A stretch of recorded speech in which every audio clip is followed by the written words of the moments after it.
Good evening, everyone. It is 6:00 p.m. on Tuesday, July the 19th, 2022. I'd like to welcome everyone here in our City Council chambers. I'd also like to welcome everyone watching tonight's meeting on cable channel 22 and on our YouTube channel, City of Peoria TV.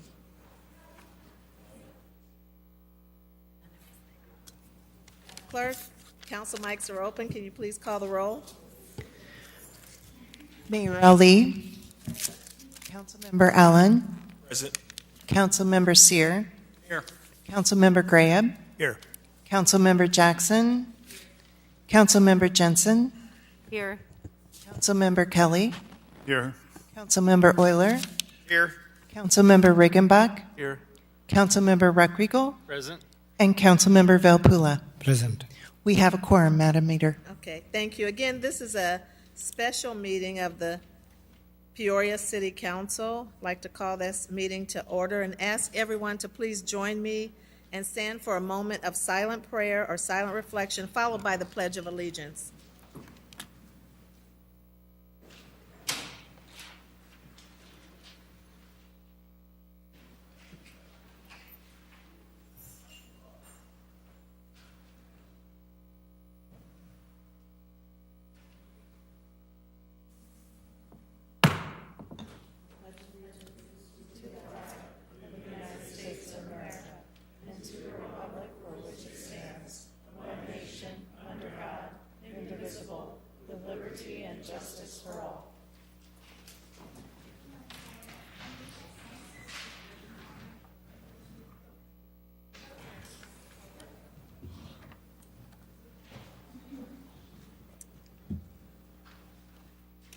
Madam Clerk.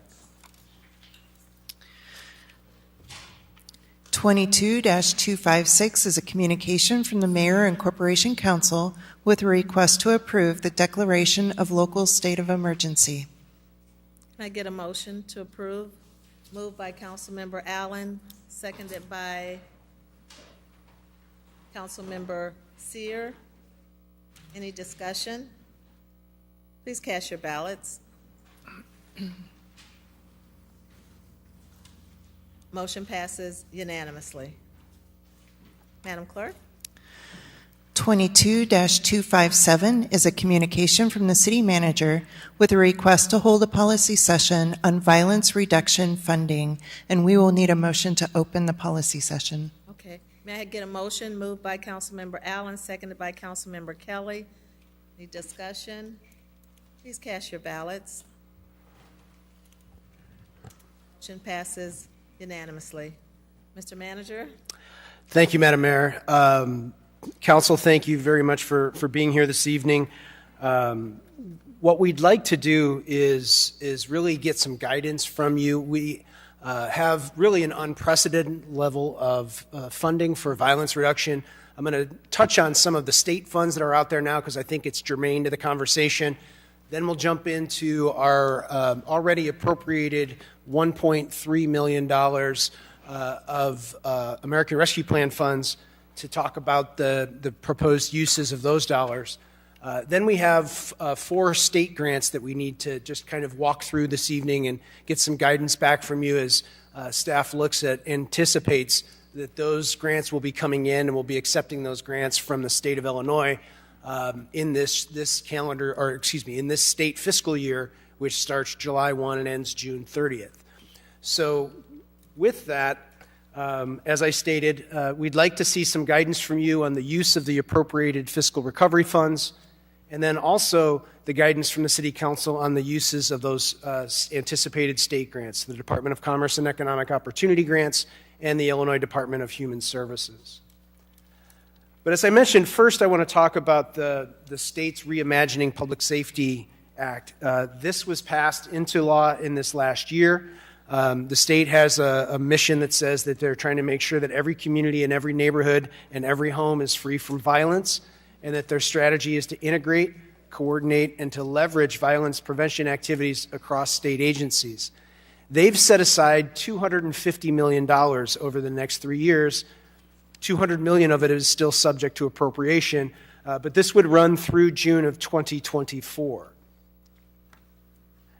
They created an Office of Firearms Violence Prevention, and that Office of Firearms Violence Prevention is tasked with coordinating with the Illinois Criminal Justice Information Authority, the Department of Public Health, the Illinois Department of Human Services, DCFS, the Department of Economic Opportunity, of Commerce and Economic Opportunity, and the Illinois Department of Corrections, hospitals, and healthcare providers to try and work towards reducing gun violence. Their goal is to remain informed about the latest firearm violence prevention in consultation with a firearms violence research group. They've established 15 local advisory councils outside of Chicago, and we have one in Peoria that I'll talk about here briefly. And then there's 22 lead violence prevention conveners inside the city of Chicago. And the goal is to provide technical assistance in the areas of evidence-based violence prevention programming, capacity development, including the GATA participation, which is a grant requirement of the state that we're subject to as well, and other grant compliance issues. So as I mentioned, Peoria is one of the 15 communities that has that local advisory council established. And this is really the key tasks of this local advisory council, is that they're there to make recommendations to the Office of Firearms Violence Prevention on how to allocate violence prevention resources based on information provided to them, and also to consider recommendations on how to distribute the funds. Ultimately, it's the state's responsibility to distribute the funds, but they're taking recommendations from the local advisory councils as well. And those funds would come back to community-based organizations and potentially local governments like Peoria. So this is the list of who are the members of the local advisory council, and this is managed through like I mentioned, the Department of Human Services.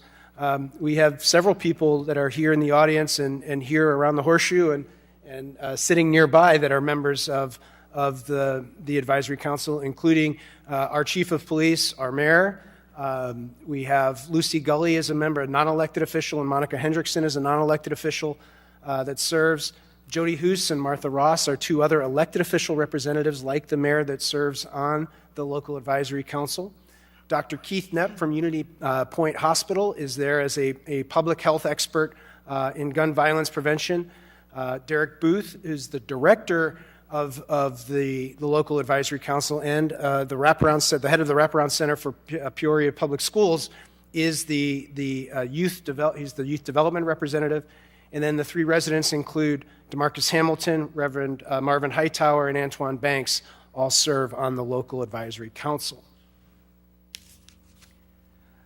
So in your packet, we included some of the asset mapping that the local advisory council had started to do, and we wanted to share that information with you just so that you could start to see some of the work that they were doing.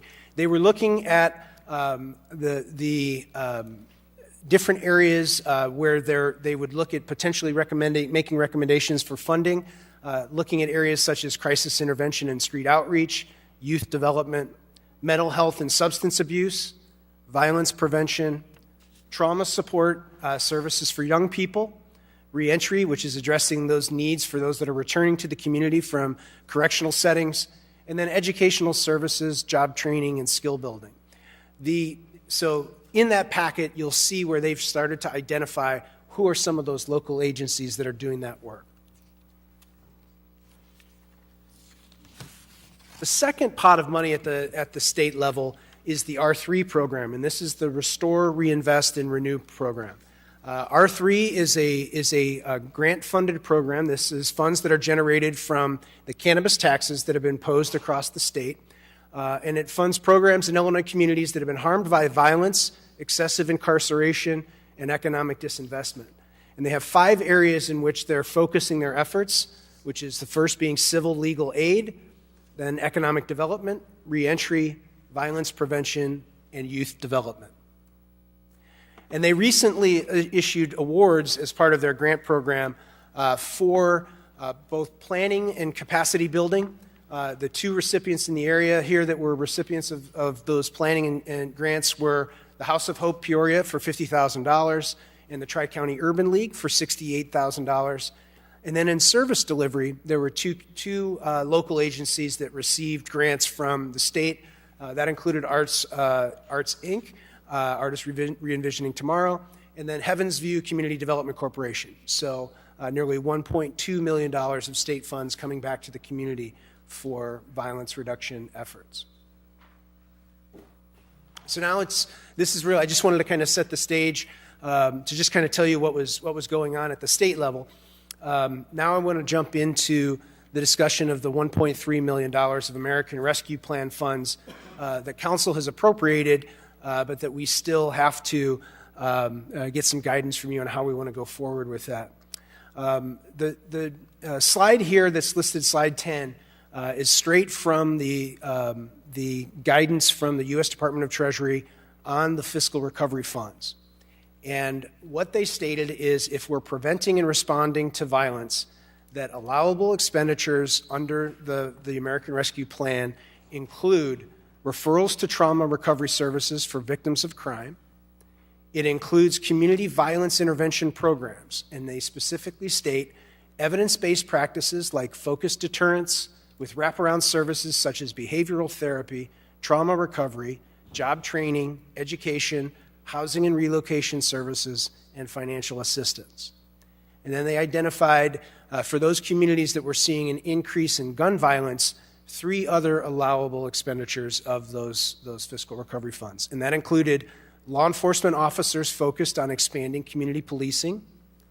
It included enforcement efforts to reduce gun violence, including prosecution, and it included technology and equipment to support the law enforcement response.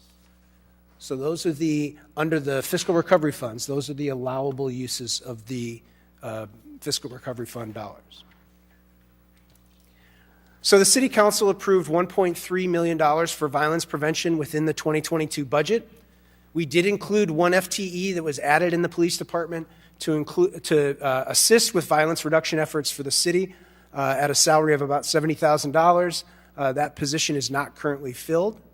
And then we had some initial staff recommendations that included $200,000 for cure violence, which we'll talk about here in a second, $530,000 for additional community-based violence interventions, and then $500,000 for hotspot place-based interventions such as clearing vacant lots, removing abandoned properties, and adding lighting where we possibly could use it in our hotspots.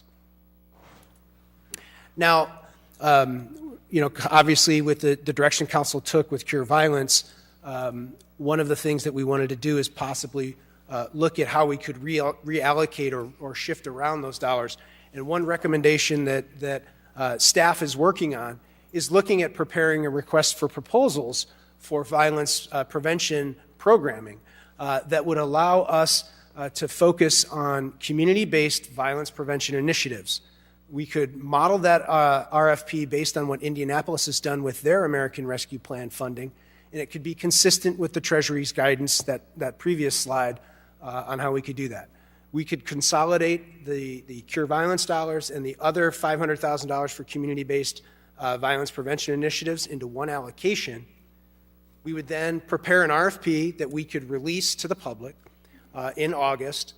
That RFP, then what we would do when it came back in, staff wouldn't vet it, we would turn it over to the CDBG Public Services Commission. We've already done that with the non-for-profit capital grant program that was using American Rescue Plan dollars. We asked the CDBG Public Services Commission to review those applications. Then they would come to the council for approval. So very similar to what we've done with other grant funds, we would bring it to you then for final approval.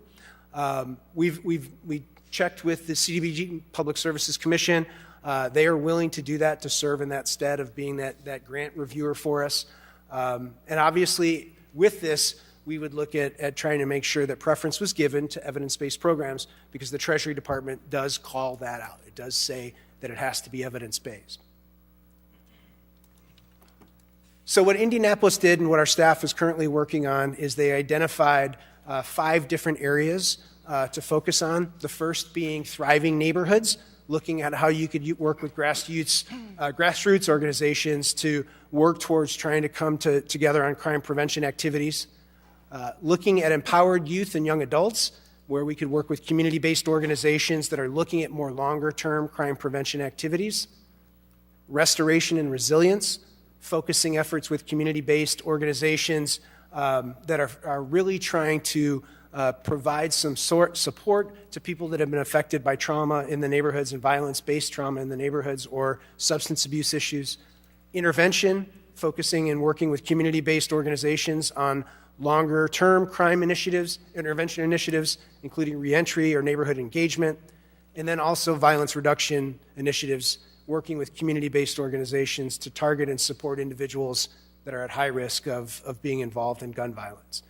So this is kind of the model that we've been looking at, that staff is looking to craft a request for proposals, and this leads us to really the first two policy questions for council, and that is that something that council would support, us taking those two pots of money, combining them into one, and then issuing an RFP for violence prevention services in an amount of roughly $700,000? And then, or are there any other modifications that you would like to make? So at this point, I'd like to just turn it over to council to maybe have that conversation before we go on to the state grants. Discussion is open. Councilmember Kelly? Thank you, Madam Mayor. Mr. Manager, we've got, I think, three sources of funding for a violence prevention initiative for which we're going to issue an RFP. Is that first? In the next couple of grants, there are a couple of other tranches where we depending on the guidance that we get back from Dceo and the guidance that we get back from IDHS, we may modify our RFP based upon what we do. So really, I almost look at it as there's these dollars which council has already approved, so it's just this we probably have the most flexibility with. Then we're going to have to wait and hear what the state has to say about tranche 2 and then tranche 3. Well, okay. Presumably, the RFPs would go out to a number of different entities, including Cure Violence, correct? Yes. And yet Cure Violence is mentioned throughout the document. So it's mentioned throughout the document because I sent you from staff's perspective, some initial recommendations. So all I'm saying is I'm recognizing that the action that council took, and what I'm saying is that I had recommended to you that those dollars be there. I'm now recommending we combine the two and then offer this up to community-based organizations to apply, and that could include Cure Violence. I would expect them to be included. And I hope that you understand that I don't believe the council had a particular problem with Cure Violence. They had a procedural problem. Do you understand that? Okay. And then we have $1.3 million for them, and we have $700,000 for them, and we have $500,000 for them. Well, I know that can't be right, but There's what I've posed in here on this slide is $700,000 of the $1.3 million in fiscal recovery funds. As we move on into the next couple of grants, there'll be a smaller amount of those grants that I would recommend that council consider issuing that as a request for proposals once we have the state's guidance on how we can allocate those dollars. okay, we also have $500,000, and I think it's later. Correct. From Dceo. There's additional dollars that staff is recommending from Dceo, and then there's additional dollars from the Department of Human Services. So potentially 3 different RFPs that would go out based upon the guidance that we get back from the state. I'm sorry. Could you explain 3 different RFPs? No, wait a minute. The RFP I'm speaking of is for the violence prevention and an entity like Cure Violence. Correct. That would, okay, you're talking about 2 different ones beyond that? Because we don't have the guidance back from the state of Illinois on how we can spend the dollars. Okay. Okay.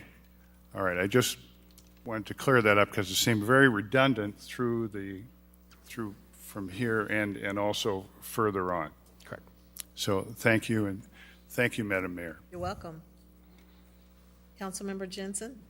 Thank you, Madam Mayor. I have a couple questions here where we stop about these areas that you've listed. I think in the slide before, Yes. the 5 areas. Is that what you're recommending? Do you want some feedback on that?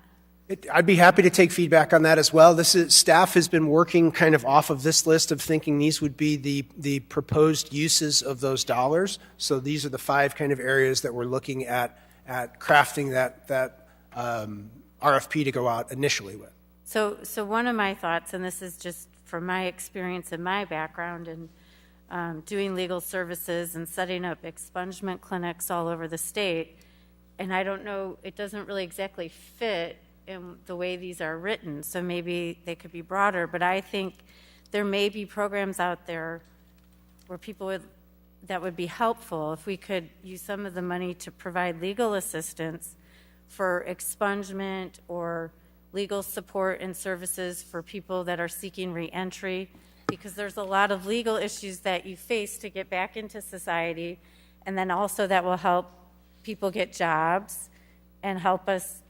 I think under the 4th bullet point under intervention, where it talks about community-based organizations performing longer-term crime intervention activities, including reentry services, neighborhood engagement, and activities with youth and adults in Peoria who are currently at risk of interacting with the criminal legal system, that maybe we could look at expanding that section to include some of the legal aid piece. I think because I think that's one area that's missing that is a component Sure. to solving this whole problem.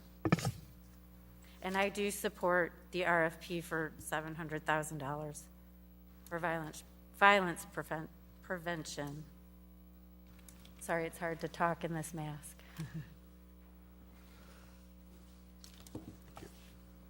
Councilmember Allen? Thank you, Madam Mayor.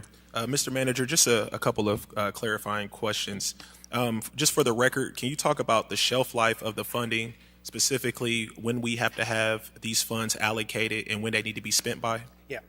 The American Rescue Plan Fund, we have received the first and second tranches of those dollars. All of those dollars have to be appropriated by the end of 2024, and all dollars have to be expended by the end of 2026. So that's the guidance from the state. And I believe Councilman Sear had mentioned that question at the last meeting, and I thought it was the end of 2025. We clarified it's 2026. So that's when the American Rescue Plan dollars, this $1.3 million, would have to be spent by. If there are operating dollars from the state of Illinois that we're receiving that come out of the operating budget, it will likely have to be spent within the year from July 1 to June 30 of next year. We don't have that guidance yet from the state to know what that time frame is. They may extend it beyond that, but that's going to be a requirement that we'll hear back from the state when those grants come to us. So just a clarifying question, then we need to make sure that we have our game plan in place because we may have to spend those funds pretty rapidly. The funds that are coming from the state could potentially have to be spent pretty quickly. The $1.3 million that we're talking about here, we've got some more time to spend those dollars and work with the community to spend those dollars if that's ultimately the direction council wants to go. And if those funds aren't used, then we have to return those back to the state? Yes. Okay. And then my last clarifying question, if we do ultimately support the $700,000 combination for the RFP, are we potentially eligible to support multiple programs, or do that need to be spent in one allotment? No, we would certainly look at trying to fund multiple programs with those dollars and look at probably setting up some sort of max award figure. And if council has thoughts on a max dollar amount you'd like to see, we'd be happy to take that as a suggestion as well. Okay. Thank you, Madam Mayor. Welcome. Councilmember Euler? Thank you, Madam Chairwoman. The only thing that I have so far, I'm no issue with anything you presented, but one of the resounding things I'd say has come out of the last 3 meetings that we've had on the topic is that the council really wants to be engaged in the process. And I would feel better about it if those RFPs were coming back to us rather than going to CDBG, and if we had additional council meetings to do those reviews ourselves rather than sending them through another committee. Thank you.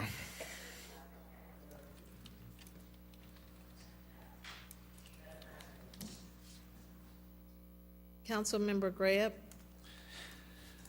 Thank you, Mayor Lee. Yesterday, we had an unhinged person firing 17 rounds in our city with vulnerable workers and children nearby.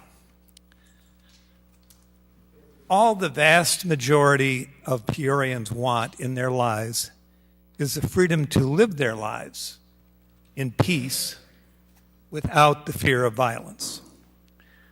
The perpetrator of this crime of terror must be locked away for a very long time.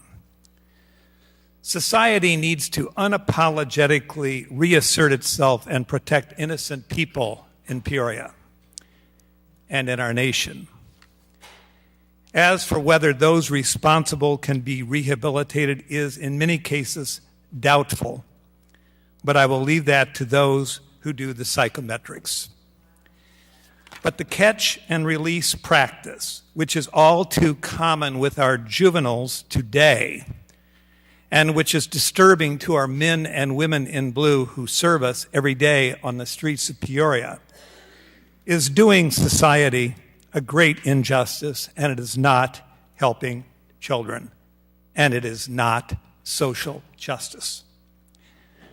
Those who would shoot up our city in marauding caravans of speeding cars, those who would hijack cars, kill innocent people in schools or grocery stores, must be removed from society. They cannot be allowed to walk freely with the rest of us. They should be placed where they can do no harm. Ethical relativism is a slippery slope that has shown more compassion to the criminal than to innocent victims. And I'm talking about Peoria too. This philosophy has given us horrible, repressive societies that have no respect for human life or the rights of law-abiding citizens because everything is ethically relative. This will never be, quote, the cure, unquote. Any program, such as Cure Violence, that instructs me or you not to use the word senseless, quote unquote, as in killings, is intrinsically flawed. So what is the best violent interruption program? I do believe in the efficacy of good violence interruption programs. There might be several effective models that would work. The ones that I will enthusiastically support, and this will come as no surprise to those of you who know my background, will bring our finest and most dedicated educators and parents to the table to help us assess what's gone wrong with our children and what will work that is child-oriented. As we meet in this policy session tonight, teachers are preparing to teach our most important treasure, and that is all of our children. Our national security, our very national security, depends on the success of our teachers as we give them the tools to help our children compete in the global marketplace and in our community. There is no higher calling than the teaching profession. Our children are entrusted to our teachers, and in many cases, our children will spend more time with their teachers than their parents. And this is not a criticism, but it's fact. We must support our teachers as they work with our children.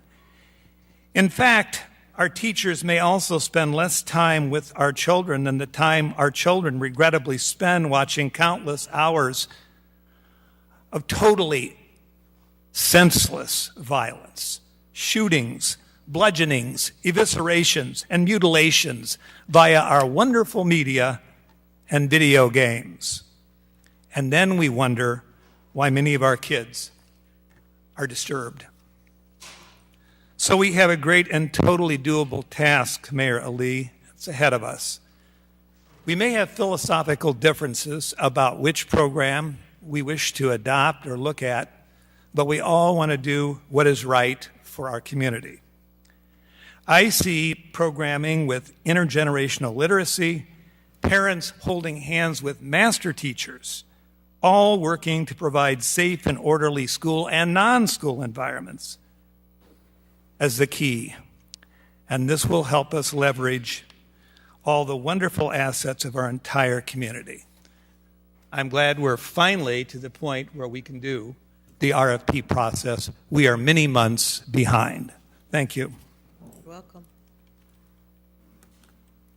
Councilmember Sear? Thank you, Madam Mayor. Mr. Manager, just one question. When I look at the presentation, there was 5 items over there. We're talking about community-based organization. Part of the, it's not part of your presentation, where you sent us an email talking about asset mapping. I'm counting over 105 different organizations that we have. What's the correlation, or if there's a relationship between asset mapping and these community-based organization? Well, I think that what the local advisory council that's working with the state has been trying to do is look at, and I'll jump back on the deck here real quick just for a second. They've been looking at these areas of focus at the state level, which include crisis intervention, street outreach, youth development, mental health and substance abuse. And they've been going through trying to identify who's working in that space in the community so that they can identify who is there. Because eventually that local advisory council is going to make recommendations on how the state should be spending that $250 million. What we're doing as we move forward is saying, staff has recommended that we take $700,000 and kind of do the same thing. How do we allocate those dollars out to the community? What are the criteria we're going to focus on? And then let the community say, here's the need that we see and here's the programming that those dollars could help. And then what we recommended was that we use the Public Services Commission, because they've got that experience of reviewing grants. Let them provide a recommendation and then bring it all back to you for that vote to say, here's what we'd like to do. We'd like to vote on all of those. You've done that with the recommendations of the Public Services Commission, and you've changed the recommendations that have come forward from the Public Services Commission. But ultimately, then you would have that input in that in the process at that point. So, but all these organizations that you have talked about here, over 100, they're all right here in Peoria, correct? There are numerous organizations throughout the city that are doing work in anti-violence initiatives, and in many of these, if we jump ahead again to these kind of 5 areas of focus that could be eligible for funding, and it's, so I think there's certainly opportunities to look at how we can use these dollars wisely in order to make an impact in our community. Thank you, Madam Mayor. Welcome. I would also like to acknowledge that Dr. Derek Booth, who is the chair of the LAC for Peoria, is here. The manager shared, Dr. Booth, the work of the local LAC, who is comprised of, and some of the work in terms of asset mapping and plans for fund allocation and types of services that we're looking to provide. So thank you for being here. Councilmember Riggenbach. Thank you, Madam Mayor. And we'd be remiss if we didn't recognize the other half of the dynamic duo. Our State Representative Jahan Gordon Booth is here in the audience also. So I was going to get to her, but thank you. And Mr. Manager, thank you for putting this in a format that is very user-friendly, I think, and very clear in how this works. We've talked about these pools of money that we're going to be encountering, and to see them in in a ledger type thing by source, I think that makes it much healthier and a great discussion. One question I have going forward about the LAC, was that selected by IDHS, the membership, or how was that? The membership was selected by the state, is my understanding, yes.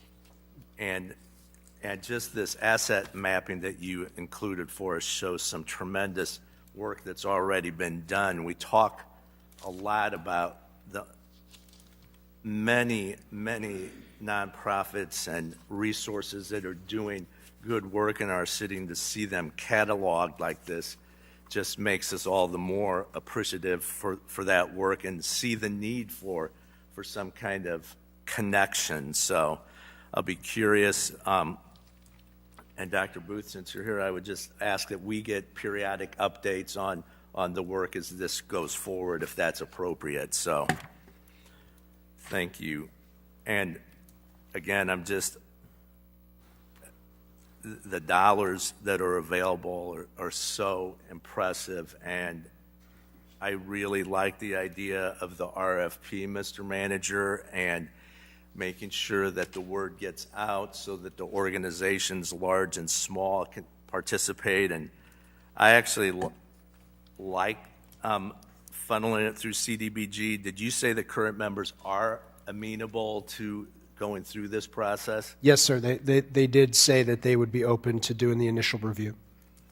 So let's just remember that if even with that, that doesn't tie our hands in any way, that, as you mentioned, we've made adjustments to their recommendations in the past and could certainly do that going forward. So I would definitely be on board of supporting this first RFP for the $700,000, and we'll be anxious to turn the page to the next pot. Thank you, Madam Mayor. Thank you. Councilmember Rodrigo? Thank you, Madam Mayor. Several of my questions have already been answered, but let me echo. I appreciate you adding the legal expungement piece in there. I think Councilmember Jensen has brought up a really good addition into those 5 categories, and whether it's a standalone, which maybe it should be, because I think it highlights the fact that is something that we definitely would like to be able to get some programs in, or if it's put under intervention, I like the fact that it's being included in there. On just timelines, and knowing that we are going to be going into actually next year's budget, do you anticipate the RFPs, what kind of timeline do you anticipate on those getting out and being returned? And then on that? Yeah, so I'll jump back here. We anticipate that we can get an RFP out in August, and then it would be back for review in September. And then we would give everyone that because we have flexibility with these dollars because they're ARPA dollars, that we would give the recipients until the end of 2023 to spend the dollars. So that would give them probably more than a year, assuming that this comes to council at the second meeting in September or the first meeting in October, that you would give them, roughly 14 to 15 months to be able to spend those dollars. And realizing that a program, once it starts, it takes a little time to be able to get up, or even if an established organization goes into a new program, it takes a little bit of time.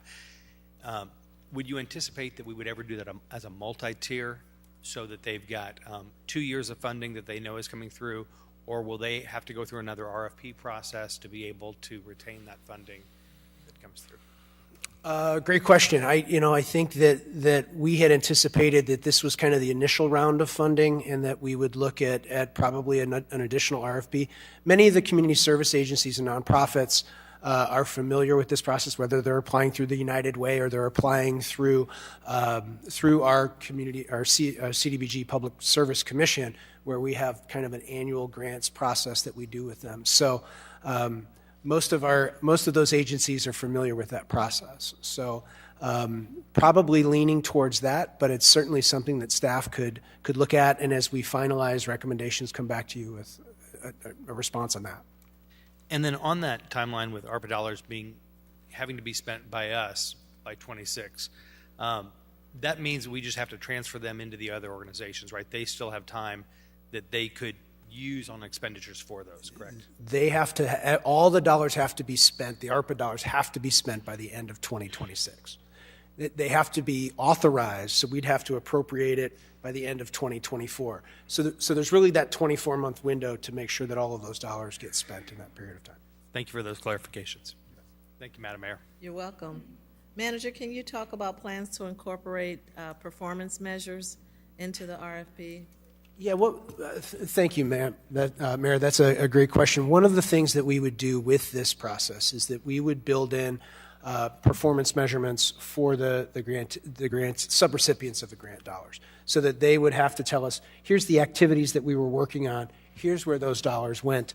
It's likely that that's going to be a requirement of all of those state dollars that come in as well, is that the state is going to want to see and have the ability for the subrecipients to say, here's what we did with those funds, that those dollars were spent, that we interacted with 50 people in the community or 150 people in the community, and here's the results that came out of that. Okay. Thank you. Jackson? Thank you, Madam Mayor. Well, you just asked the question I was going to ask, and that was with regards to the performance measures. And so I'm assuming, based on what the city manager has just explained, that would also include any concerns about transparency and how these monies are allocated. I certainly don't want to tie the local advisory council or any other group's hands by withholding funds. And we want to make sure that we as a council can do our part in terms of making sure those funds are available, while at the same time making sure that everybody is being as transparent as possible. Thank you, Madam Mayor. Councilmember Velpula? Thank you, Madam Mayor.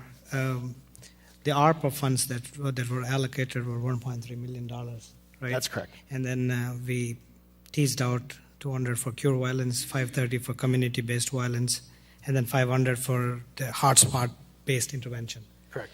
So now the discussion is about this. So we kind of pooled that 200 plus 500 to 700. That's correct. To have a discussion. So what are we going to do about the next 500? So is it again an RFP, or what is? No, with that would be working with our community development department and the police department. The police department has actually already shared with community development areas and abandoned and vacant properties that they're concerned about in some of the hotspot neighborhoods. Our land bank manager, Matt Smith, who is managing our land bank process, is looking at what we can do to, if we don't have those properties on, for example, a demolition list, what we need to do to get those on that list. How can we acquire some of those properties? We're also going to then be looking at what we can do to clear some of the vacant lots that may be in those areas as well, take down some of the trees, hopefully brighten it up with looking at some other lighting as well. So that would be more internally focused. The hotspot interventions that we talked about would be more that cooperation between community development and the police department and Public Works when it comes to lighting, to look at what we can do to address that within those specific hotspots that the police department sees. Thank you, Mr. Manager. But I have another question. There was a time where most of the people were given some Ring cameras to protect their houses, and now I don't know what happened to that. And now we had a lot of things, a lot of moving parts. So what happened to that Ring camera system? Just for my clarification. We set aside some dollars for the Ring initiative. We had an initial push by the company to do that, to provide some of those cameras. And then that really that program stopped. I think Ring themselves curtailed that program across the U.S. Thank you, Mr. Manager. You're welcome. Councilmember Kelly? Thank you, Madam Mayor. You're welcome. Mr. Manager, I forgot to mention, I don't know if it would be from the ARPA funds or from the state funds, but within the funding that we have, and I would really like to see a family support initiative Now, I asked for a report back on that a few weeks ago, and I think it's rolling around, and we'll work on that. But I think that some of these funds would be an ideal, and this gets at things like violence at a very early point, trying to encourage the family structure. It's going to be a long term before we'd see results from it, but I think it's something that that we could try and see how it works. Yeah, Councilman, I certainly believe that an income support program for the community that we could build out would be an allowable expense under the fiscal recovery funds. So I think that's something that we could look at. I'd like to do some more research on that, and one of the people that I wanted to talk to is going to be in Alaska for a couple of weeks. So, I'd like to get back with them once they get back, and we can continue to talk about that program with you. Thank you, Mr. Manager. Thank you, Madam Mayor. You're welcome. Councilmember Allen. Thank you, Madam Mayor. Mr. Manager, just two clarifying questions, especially for our audience that is here and listening. First of all, can you tell us what RFP stands for? Yeah, yes. RFP is a request for proposals. So what we would be doing is issuing a document that would say, here's what we would like to fund in the community. Give us your proposals. Give us all of your background information on your organization, your financial history and information, so that then we can vet all of those organizations and then make a funding recommendation to you as the ultimate decision makers. And so this is a common practice of the city to request RFPs. Can you talk to us traditionally how the city of Peoria handles RFPs from the community, or just in general, whether it's public works bids or how does that normally work? So we'll put advertisements in the paper. We'll put the information out on our website. We'll certainly in this issue, we'll make sure that the media is made aware that we have the RFPs out so that people can obtain that information. And then we'll go through that normal process of giving people enough time to put all of this information together. They're not going to be able to turn it around in a couple of days, usually giving them a month or even longer to put that together. And then we'll take it back and evaluate it from there and come to you with some recommendations. So would you say it's common practice for a commission or your staff to filter those RFPs down before they would come to the council? Oh, absolutely. The Public Services Commission is appointed by the council, and their job is to review those grant funds. We normally set aside about $250,000 a year of CDBG dollars for public service programs for community-based agencies. This past year, we also included some ARPA funds for a capital program for our non-for-profit community, so that if they needed to get a roof or they needed to get a vehicle, they were able to submit a proposal to us. Those meetings are public meetings, so they're held by the commission. We post it. There's minutes from it, and then so there's another kind of level of transparency with that as they do their evaluations, and then those recommendations come back to the city council for approval.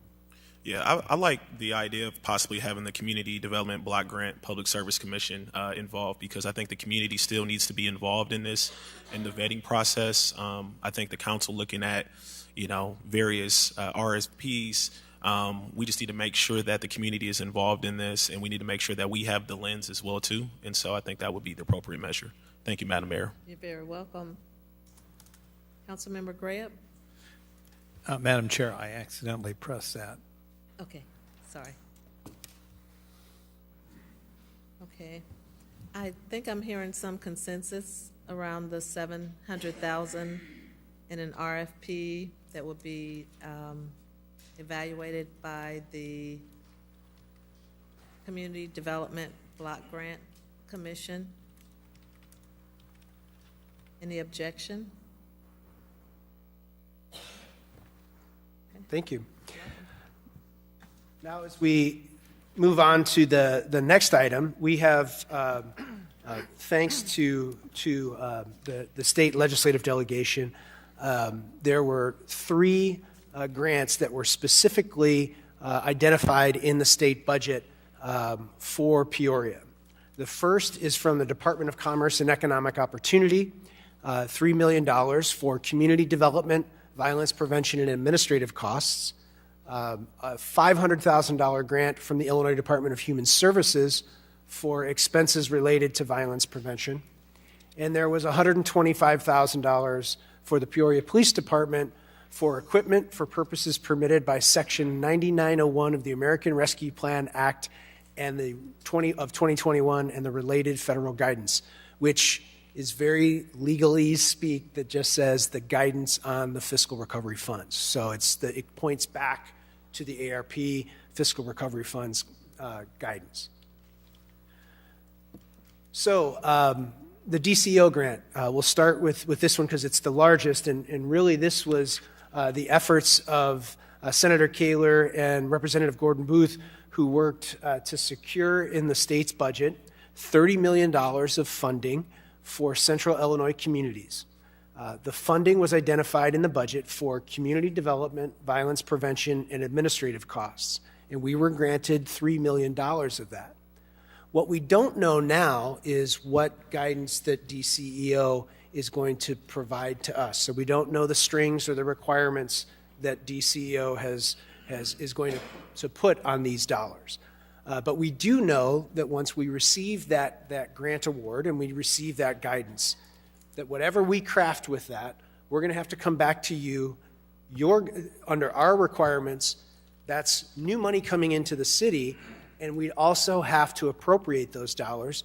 So that's going to necessitate an amendment to the budget, which would require a supermajority vote of this body to accept and then approve the spending plan for these dollars. So that's why we're here, coming to just get some initial thoughts from you on how we could spend those dollars. And we put together some initial recommendations that I'll walk through as well. We had initially recommended $375,000 to support the efforts of the police department with some additional money for the license plate reader technology throughout the city. We had recommended $375,000 for community awareness of our public safety and violence prevention efforts.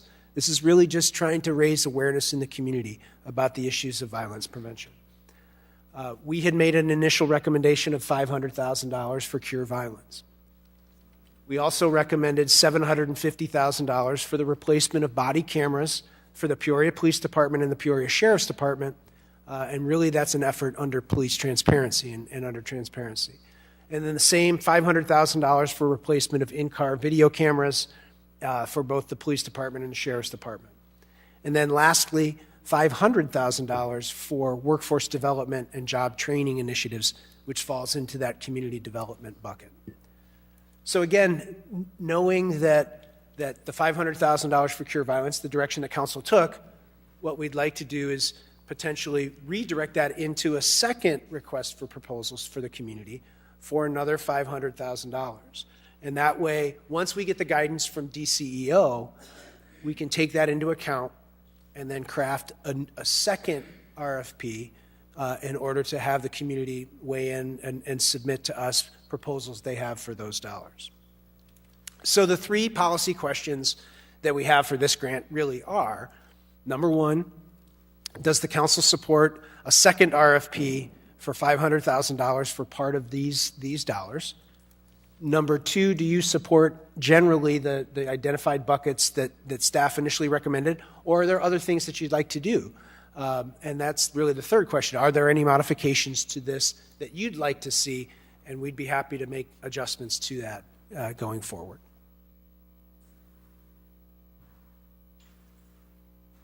Thank you, Manager. Open for discussion.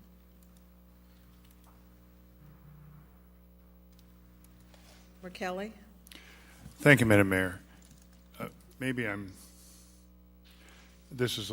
question is a little redundant about what I see as redundancies.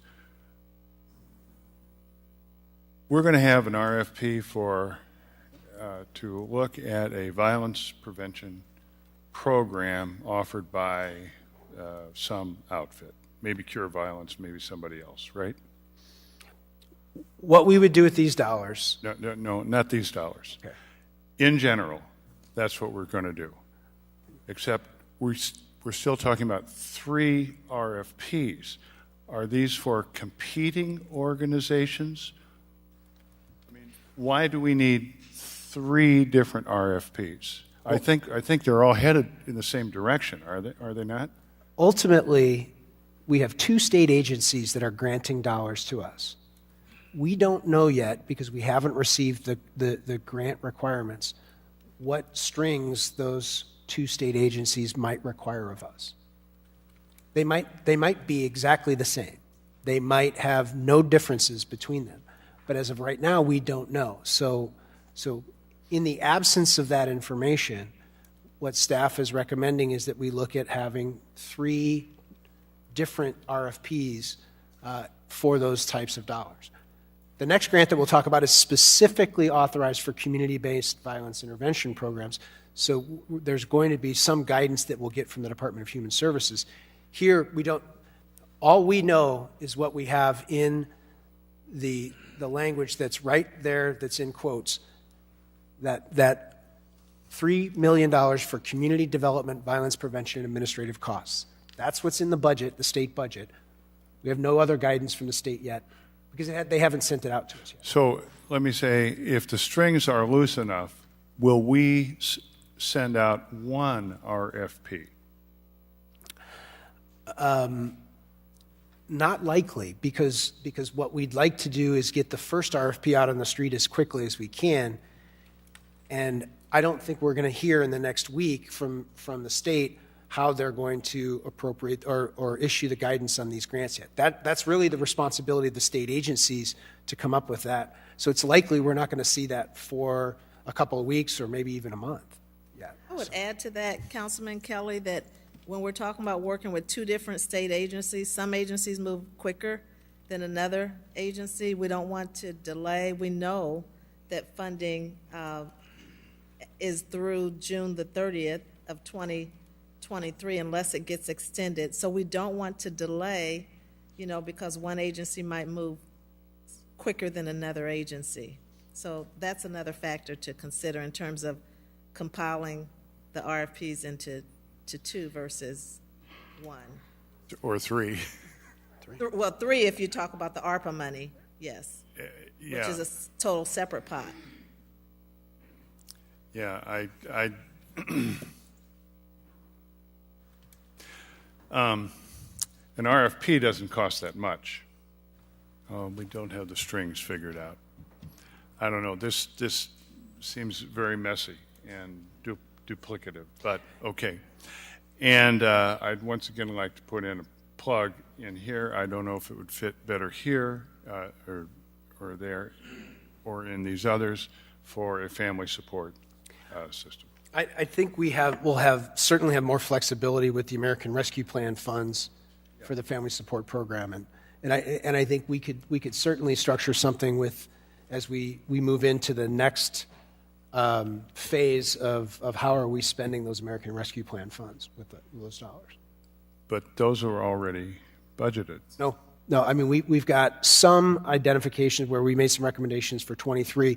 But we're still going to have a policy session with you to talk about how we want to allocate the American Rescue Plan Fund. So we need to come back to you with how to spend those dollars. Okay. Thank you, Mr. Manager. Thank you, Madam Mayor. You're welcome. Councilmember Rodrigo? Thank you, Madam Mayor. Question for the city manager, and I guess, you brought up United Way, so let's maybe just talk United Way language a little bit.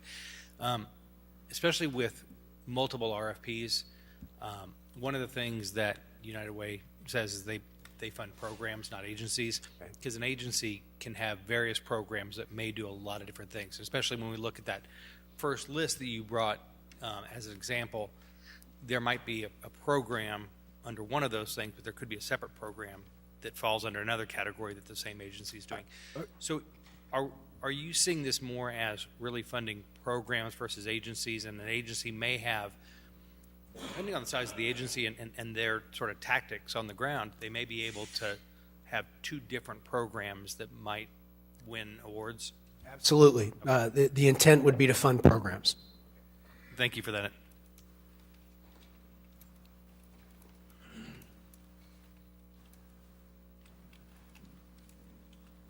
Councilmember Riggenbach. Thank you, Madam Mayor. I like the idea of multiple RFPs, Councilman. Sorry. I think breaking it up in smaller bites might entice more people to participate, but we can argue about that. Mr. Manager, help me understand the $375,000 for community awareness. It seems like a pretty healthy budget for community awareness. What is that more than? It's more than we spend on a lot of marketing initiatives throughout, and what we're really trying to do with that is to try and get out and make some outreach, to send some anti-violence messages out to our community, and to work on trying to raise awareness of those initiatives. So that was the intent behind that, was looking at ways that we can potentially try and get that message out about curtailing violence and proper behavior. I mean, I think that's really what we're going to try and do with that. And will that be done through the police department, or where would that? I don't think we've finalized that yet, but we would come back to you with a program and some recommendations on how we would spend those dollars. Okay. And regarding the in-car video cameras, the sheriff's department is included in that? When these dollars were initially discussed with the legislators, we reached out to the county and talked about that. There's an existing need that we all have. We bought body cameras together, and we all have the same existing need of trying to make sure that our in-car video camera systems work as well. So that was the reason why we looked at that jointly between the city and the county. What's the breakdown? I mean, maybe you don't know off the top of your head, but would that be 2/3 city, 1/3? Probably 4/5 city. The city, okay. I would think. Well, we always like to partner with our other governmental entities when possible, so let's just make sure that's dully noted for the record. Thank you. Actually, it might be 90% city. I mean, I'm just trying to think of the numbers of patrol officers and deputies that the sheriff's department has versus the number that we have on the street every day. So, Councilmember Allen. Thank you, Madam Mayor. Just a couple of questions of clarification, Mr. Manager. So essentially, we would launch the RFP of the $700,000 first because we have those funds on hand. And then once we get the guidance from the state of Illinois based off of this grant, then we would launch the second RFP. That is correct. And when it comes to the vetting of the proposals for this state grant, would it potentially go through the same exercise as the previous grant of the Community Block Development Commission? Yes. Okay. And as far as other initiatives, I think these are some good pillars to begin with. So I am in support of us doing a second RFP. I think that's a good idea to make sure that we have options. I think that's a good idea. And then also, too, what we might find out is the initial RFP that we do approve. We may say maybe that's the offense that we want to stick with, and maybe we potentially use these funds to beef up that effort. Thank you, Madam Mayor. You're welcome. Councilmember Jackson.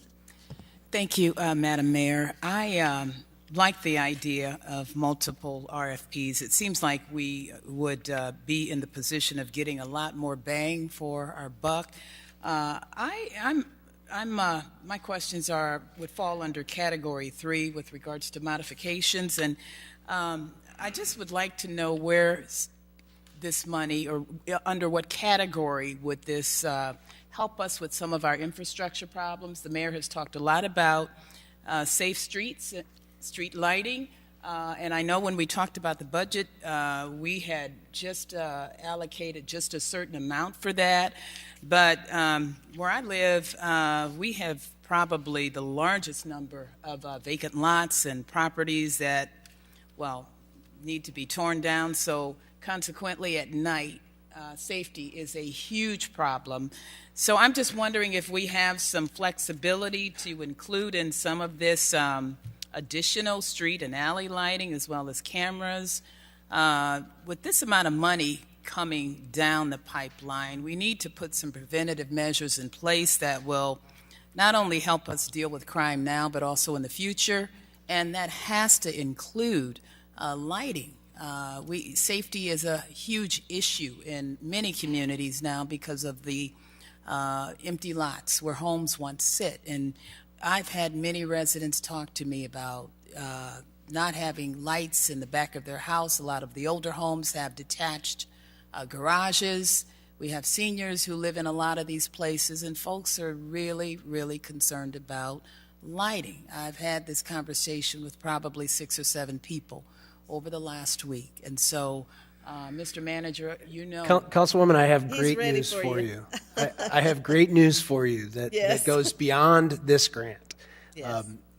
And it really is the thanks to Representative Gordon Booth, who was able to secure $2.5 million in the state budget for the city of Peoria for additional lighting efforts. So,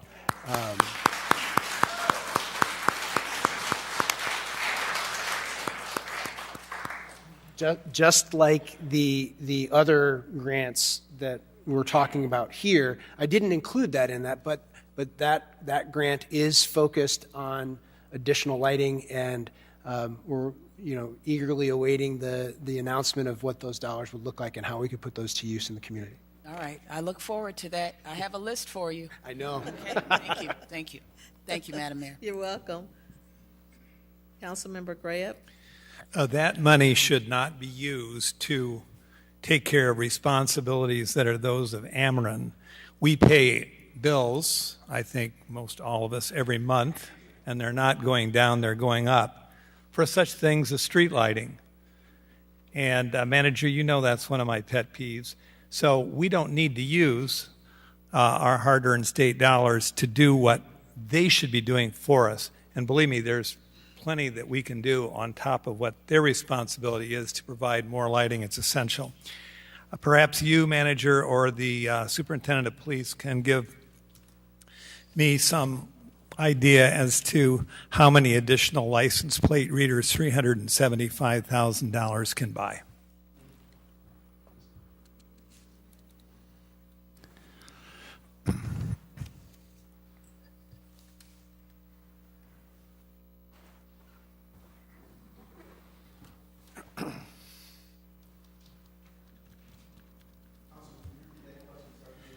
Chief, we've opined about the fact that Springfield down the road has about 86 license plate readers, and we have a paltry 16 for our 50-square-mile city. About how many more automated license plate readers can be acquired for $375,000? Well, I had to pull my calculator out, but at $2,500 a camera, Okay. $200,000, that's quite a bit, and I believe we're at $500,000 for cameras, and some of that will be LPRs that we'll be able to put in the squad cars. As we talk about cameras that go in the squad cars, we'll have that LPR system as well as part of that. So we'd take $375,000 and divide it by 2,500. I didn't do my math for Marines, so I got to get my No, calculator but I out. mean, I can do that. Anybody can do it with their phone.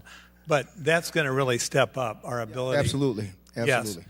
And I think the reason, Manager, you had a question about $375,000 for community awareness of public safety efforts. Would that be like TV advertising, radio advertising? I mean, just one ad on Channel 25 at 10 is going to be $700. So I could see where this could go rather quickly. Yes. I mean, it seems like a lot. Yes. But I'm not so sure it is. Over what period of time do the staff recommend that we spend this money? I think that's going to depend on what DCEO says. I mean, if they say that we've got a year to spend it, we'll have a year to spend it. If they say you've got a longer... Thanks, Chief. Then we may have a longer period of time. But hopefully we'll get that information from DCEO very soon. And I did send a note off to their contact person, who's their legislative liaison, to just say, hey, let us know when this is going to come forward. So hopefully we'll hear soon. Thank you very much. Welcome. Councilmember Riggenbach? Thank you again, Madam Mayor.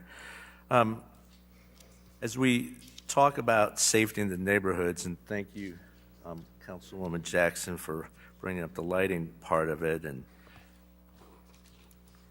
traffic speeding is something that we hear all the time also, and I've talked with Public Works, and I'm sure we all have. we don't want to put speed bumps on every block.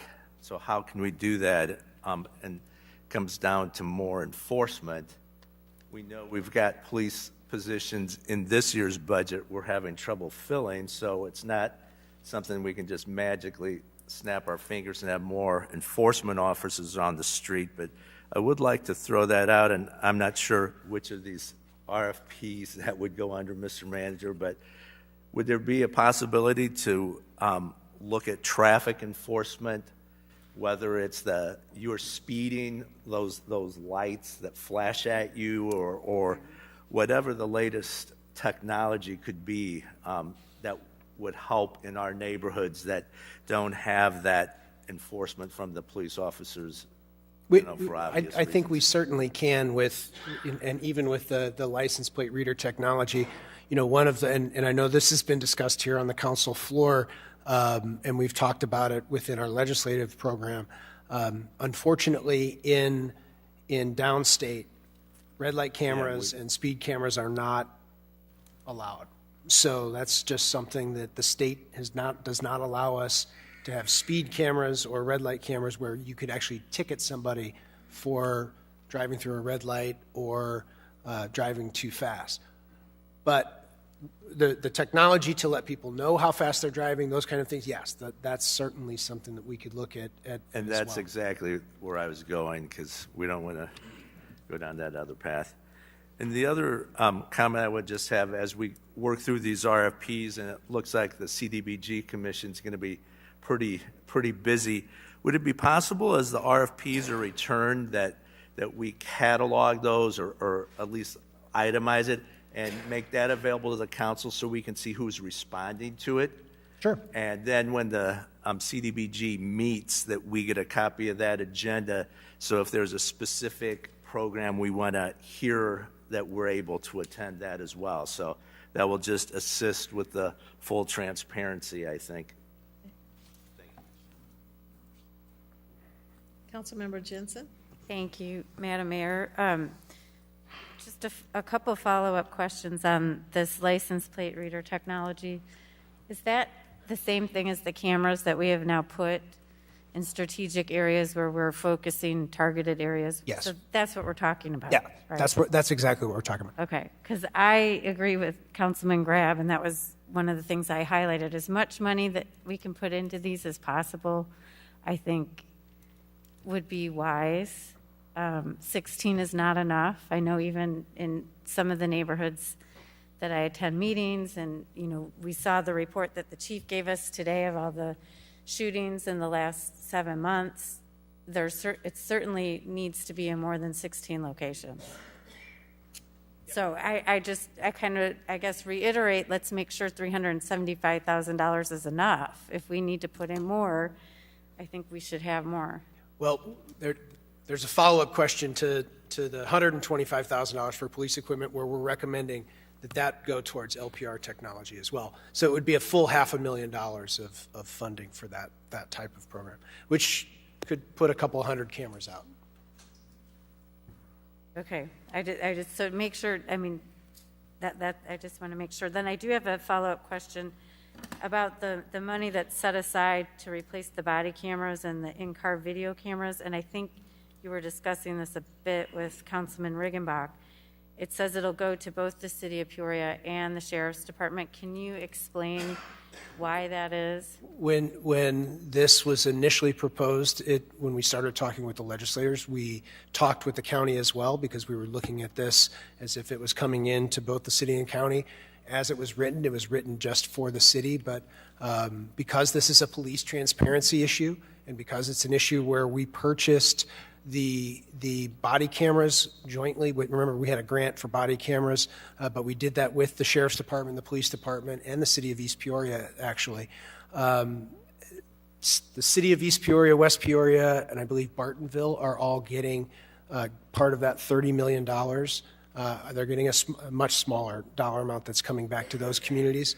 But this was one area that we felt, from a police transparency standpoint, for both deputies and for our police department, that we could look at replacing the body camera system and the in-car video camera system. Because I assume that the county is also receiving substantial, they're not getting it, and they're not getting any Recovery Act money for violence? No. Okay.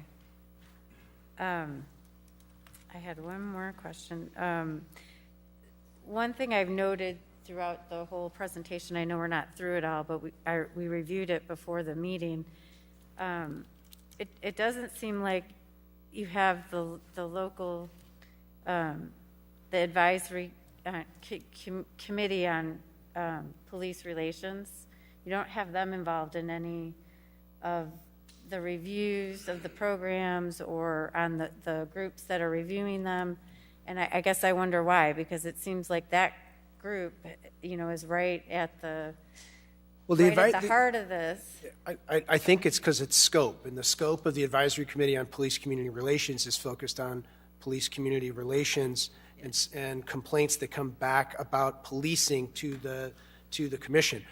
That it's certainly another group we could look at and try and engage in this discussion if that's something that council wants to do. But at this point, when we were looking at it, we felt that for allocating these dollars, that the Public Services Commission has the experience and the training to kind of work through that process, and that's why we were looking at that. And I understand that for the review part. I guess I'm thinking more if they could have a role in some of these, the local council, I know that's set by the state, but in, some of these people that are coming up with programs and ideas on how to solve the problem, I think they should be, they are stakeholders and should be part of the solutions and the proposals that come forward.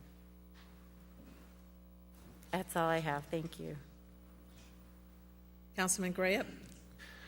Manager, I cannot resist. As you know, it's been on my list every year as long as you've been city manager and as long as I've been here. Why is it that the area south of Chicago is not in Illinois as far as the run red light cameras go? How can they do it and we can't? I think that it was, when it was initially started, it started in the metro area of Chicago, and then following, I think, just the experience that the metropolitan area had with it, they decided to limit it to just the metropolitan Chicago area, not downstate. And it is a legislative issue. Well, I think it needs to be addressed, and there isn't one single neighborhood association meeting I attend or have attended in 21 years where the question hasn't been asked, why can't we do that? It would alleviate, I believe I shouldn't say this too loudly, but obviously we are thin with officers to do traffic enforcement. And we have all these cars speeding through major intersections in our city. And I can tell you, they are brutally efficient in Chicago sending these tickets out. I know. I shouldn't confess to that. But, if they can do it, I'd like to know why we can't. Now, I know there was a scandal about how they were phasing the lights and they were trying to trap people, typical of what could be somewhat corrupt activity. They were trying to collect money, catch people, not giving what would be a fair amount of time in terms of the yellow going from green to red. But it seems to me if they've remedied that there, and I just got an email today from a resident who lives near Franklin School, but I get it every day from someone, somewhere in the city of Peoria. It doesn't matter if it's out by Richwoods High School or wherever. Why are they allowed to do it and we can't? And I'm going to continue to put this on my wish list for our state lawmakers to tell me why Peoria is not in the state of Illinois and Chicago is. I don't get it. Noted. Any other discussion? Manager, it looks like there's consensus to move forward with the second RFP for the $500,000 with the criteria listed. Any objections? Thank you, Mayor. Moving on to the first IDP, or Illinois Department of Human Services grant, the Senator Kaler and Representative Gordon Booth were able to secure a $500,000 grant through the Department of Human Services for expenses related to violence prevention. We don't have the guidance yet from IDHS. $500,000 for violence prevention programming could be offered to the community, and again, a third RFP once we do have that guidance. And just as I mentioned before, since we would be receiving these funds in and then sending them out, we would have to have a budget amendment that would have to come forward for council to approve, which would require a supermajority vote of the council to act on that. And there could be some program ideas out there that we're just not aware of, but an RFP could solicit those. Exactly, and we could hear from IDHS that they want to be very specific about how we could fund programs in the community, or they may leave it open to us. We just don't know yet. I do know that there will be grant requirements of the agencies that receive the funds. They'll have to make sure that they can comply with GATA, that they'll have the ability to have an audit of their books and things like that are grant requirements that will have to come forward. So really, this question is that does council want us to issue that third RFP when we do receive the guidance from IDHS on how these dollars can be spent? Any objections? Very good. The next grant is an IDHS grant for equipment. The city will be the recipient of another Illinois Department of Human Services grant, and this is $125,000. And staff is recommending that we bundle this with the Dceo grant for license plate reader technology, and that once we receive that guidance from IDHS, we can confirm that this would be consistent with that approach. And just as I mentioned with the other two, I'm sounding like a broken record, it would have to be a budget amendment of the council to appropriate these dollars as well. Okay. Any discussion on the LPRs? Any objections? Great, thank you. Moving on. House Bill 4736 was signed into law by Governor J.B. Pritzker here in Peoria in May. This created the co-responder pilot program, and it's including 4 police departments throughout the state. It includes East St. Louis, Peoria, Springfield, and Waukegan. And each department is required under the law to establish a co-responder unit within 6 months, accompanied by the hiring of personnel, including social workers.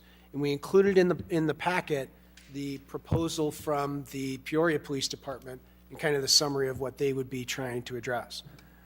The unit's social workers are to be responsible for conducting follow-up visits for victims who may benefit from mental or behavioral health services, and the unit shall utilize community resources, including services provided through the Department of Human Services and social workers in juvenile and adult investigations to connect individuals with the appropriate services. And if I could impose upon the chief to maybe come up and just talk a little bit about the pilot project, then we'll jump back into the budget. But again, this was an effort that was really led by Representative Gordon Booth, working with our police chief and Monica Hendrickson from the health department and our mental health professionals here in the community. And it's really designed to try and focus our efforts differently than we have in the past. And I really think the chief could be the best suited to talk about that. Thank you. First of all, a round of applause to the representative for bringing this money to us. So, and to just listening to the idea and saying, okay, this is going to work. So I appreciate it. Basically, in short terms, is we need to respond differently to what we're seeing. We can't continue to respond the same way. I've been saying this from day one. And what this will provide, as we've sat down and worked through how we are going to respond, we're looking at different categories of responses. And, if you would look at an A, B, C, D, E response, E being case management. But there's calls that we're going to that necessarily the police don't need to respond. And I'll give you an example. We go to a call where somebody took a bunch of pills.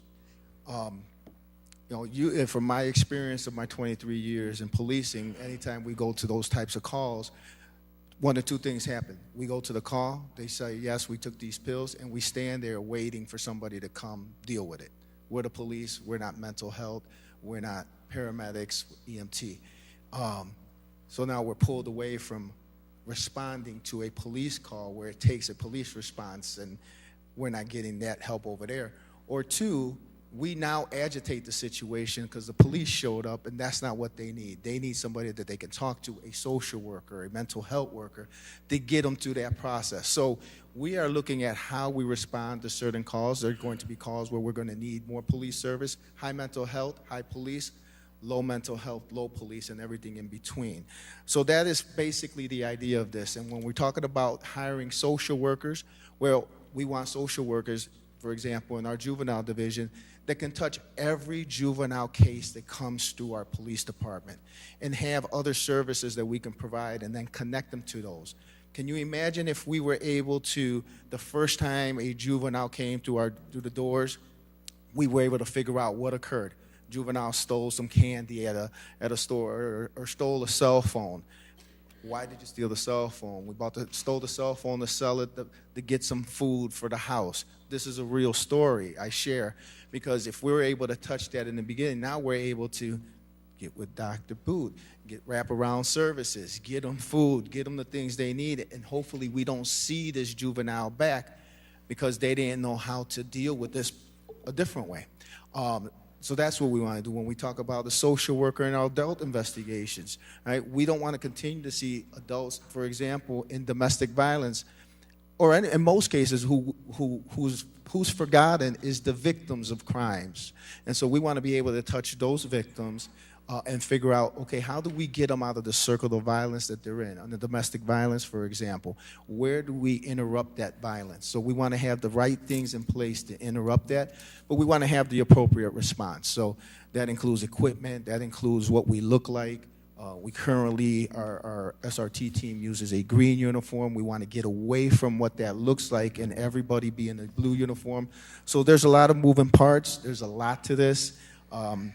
Working with Monica and really trying to figure out what these responses look like, and working with the hospital. It's quite a bit of work, but we're getting there, and hopefully when this money comes in, we're ready to roll. So hopefully that gives you a brief idea of all of this that we're working on. Any questions? Thank you, Chief. Any questions? Councilmember Sear. Thank you, Madam Mayor. Just a few questions. What is the approved number we have in our budget for the number of police officers we should have on the street? 222. How many do we have right now? 200, I think we're at 198 right now. It fluctuates every so often. So explain to me a little bit, how is it going to work as we build this new system? Right. Who goes first? Are we going to try to have a full complement police officer first? Are we going to bring the social worker second? How are we going to prioritize this As we're effort? looking at it, we want to get the social workers in first, obviously. We've, in this first year's budget, have put in what overtime would look like if we needed to staff this completely just on overtime. We have, so part of this is our SRT team, those officers who are trained in CIT to respond to this will be out on the street with the proper equipment to be able to respond to an emotionally distressed person, if you will, or an incident of suicide. They would be able to respond, but we would have the mental health workers in tow with us as well. Once we arrive to that, is it now belong to the CIT team, which we'll be calling, or will it be the mental health worker? And we're working through that process of what that looks like. But we won't start off, it's a pilot program, so this may start off 5 days a week, afternoon hours. We know where our hours at based on our data, where we see the most mental health, suicidal calls, and so that's where we'll start. So we won't have what would say a full-time 7 days a week or 24 hours a day. We will start with an 8-hour pilot, 5 days a week. So walk me through, or all of us through, a scenario, if you can. How do you see this affecting response time at all, if any? I mean, I know it's a pilot program, but how do you see this working? Well, it would work great because what you see is, so you see the officers that are here with me right now, who wear the uniform, are in the black and white vehicles. These are the officers who are responding to these calls every day now.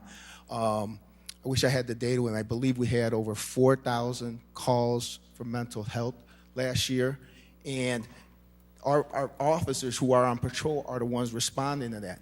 But as we look at the data, and I believe the mayor shared some of that today in her press conference, and you look at the data for the calls for service that we're going on that don't require that, we're taking officers away from that. This would be a dedicated team of officers and professional mental health workers that would be responding to that, and not the officers who are sitting there waiting for the 911 calls to come through, or officers proactively working on traffic, like we talk about these traffic concerns we have. We want to be able to build up our other teams, our traffic units, our special investigative units, to be able to follow up on the other calls that we have, but we keep pulling them away to answer all the calls we have. Last question, Chief. My little experience in Peoria in this chair here, we always seem to do a fair job at communicating with our constituent. Now we're talking about a couple $100,000 in these programs to do some PR and tell our people in Peoria what is available and what will be available. Tell me a little bit about 211 number and 988 number, if you can. You know, I don't have a whole lot of information on 988, other than I know that that would probably be a call better for our director of communications. But in talking with him, we'll get those calls that will come through, and if we have our team in place, that's the team that will be responding to those calls. Yeah, I think it's very important to, Mr. Manager, we need to have a tremendous amount of effort, especially with this amount of money we're talking about, $8 million. We need to get the word out to people that needs the help. That I was pleasantly surprised myself to see we have over 100. You have identified over 100 different organizations that is there to help people that need help in our community. And we also have 211 and 988. And there's a lot of resources out there. We need to tell the people that they are available. I think we need to really increase what we do to get the message out. Thank you very much, Chief. Madam Mayor, thank you. Welcome. Councilmember Jackson? Madam Mayor, the Chief did answer my question during his presentation. Thank you. Great. Councilmember Kelly? Thank you, Madam Mayor. I think my question has been answered, but let me just see. This is a law. We have to do this, right? Well, it's more than a law. And in this next slide, there's funding that has been set aside in the state's budget to help us to implement this law. That was my second question. Okay. So I was concerned that we had this wonderful new law, but we have to come up with $2 million to implement it. No. Thanks again to the efforts of our state legislators. Okay. We were able to see that there's funding set aside, $10 million for the 4 communities to implement the pilot project. So the police chief and the team that is working on this, both from the hospitals and the health department, have worked on this initial year 1 budget for this initiative. And that would include hiring 2.5 social workers and the overtime costs that the chief mentioned. That totals about $500,000. There was SRT equipment, the special response team equipment, as the chief mentioned, replacing green uniforms with blue uniforms, looking at some robots and night vision goggles, some cameras, additional cameras, another $540,000 for that. Adding 4 vehicles to the fleet that would a vehicle to support the program, an armored rescue van, and 2 tactical negotiator vehicles. That's $725,000. There's additional $20,000 worth of training for the officers and social workers that would be content specific, focusing on dealing with people that are on that have the autism spectrum disorder or on the autism spectrum. Critical incident training and looking at what we can do there, and then adding technology such as cell phones, laptops. There's case management software for people that they would interact with. And that cost is roughly about $20,000 or $30,000. So that's the $1,825,000 that would be set aside for that first year's worth of program.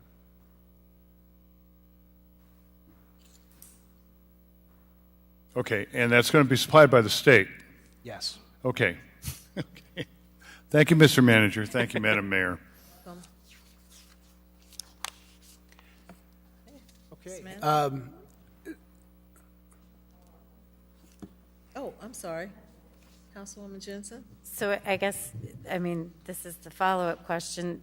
Since it's a pilot program, are we expecting to get continued funding in the future for this program, or will we have to then fund it eventually on our own? This is for the pilot, and I do think that we would need to anticipate that this funding to keep the program in place is something that is going to have to be funded at a local level eventually. Sorry, I didn't hear that. It's going to have to be funded at a local level eventually. Okay. And that's how many employees? 2.5? 2.5. And, you know, you're looking at your ongoing costs are probably about $600,000 a year. Okay. That's quite a bit. So I think it's a very good program, and I'm supportive of it, but it's just something to keep in mind with that's what we always face once we don't have all this funding, is paying for the services that we provide. So thank you. Welcome.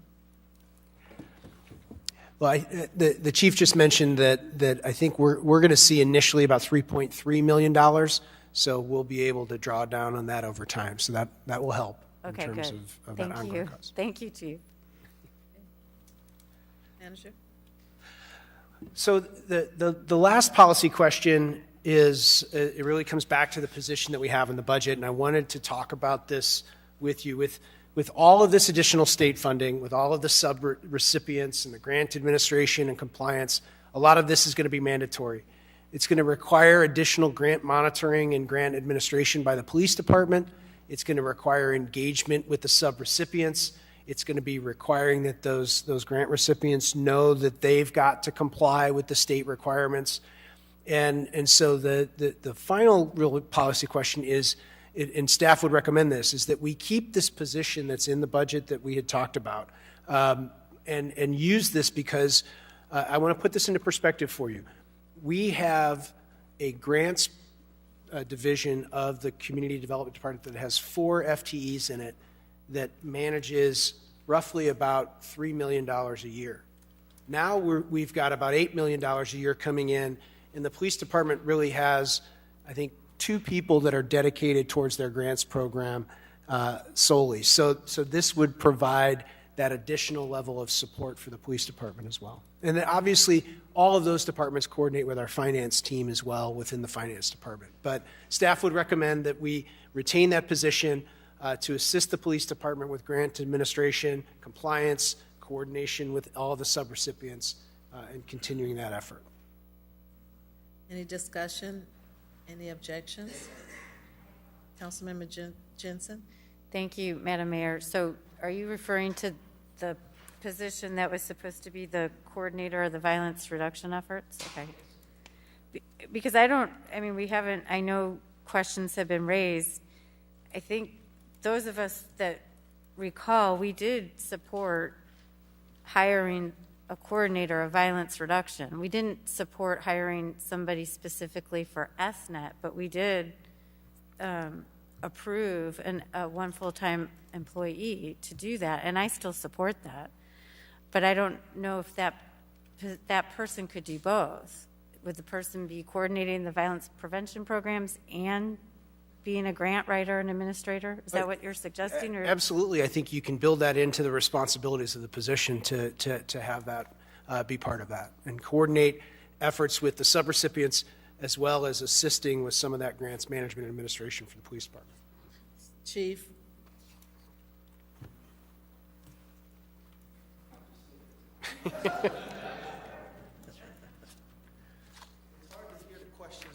But I have that problem back here too. If I heard you, we just interviewed for a police community engagement coordinator, and we'll be announcing that hopefully in the next week or two. But we did hire a grant coordinator for the police department as well. She came from Arizona. She's hit the ground running. She did grants there for a school district. And so she's getting everything in order for us in the police department. There's, when you talk about grants and where's this equipment, where did this money go, all of those other things that we need to be keeping track of, that's what we're doing with this grant coordinator, and especially now with all these funds coming in. Okay, so, but my question was, I don't want to get rid of the coordinator of the violence prevention programs, but the city manager was suggesting we take that position and make it a grant administrator. So I asked if that other position that hasn't been filled yet, I think, right? It has not been filled. Could do both, partly coordinate violence prevention and then also help with administering the grants. And that's possible. I think we're just waiting on a decision from you in front of me to let us know what the direction is going to be, and then we'll make that decision from there. Okay. So I guess I'm not sure if I'm giving you clear direction, but I don't want to lose the coordinator of the violence prevention programs. I think as we look at the distribution of duties, we can certainly make sure that the coordination of violence prevention activities remains a focus of that position, but understanding that there is also, even with that, with all of the subrecipients that we may be issuing RFPs and making sure that they're submitting their appropriate paperwork, their performance measures, their activities, that's a role that position would play in doing that, but also helping to make sure that they were covering their grant requirements as well. Because again, they're subrecipients for us. We have grant requirements to the state and the federal government. We want to make sure that we're in compliance. Right. I understand. And I know that's a big task. So thank you. Okay, any objections? Manager?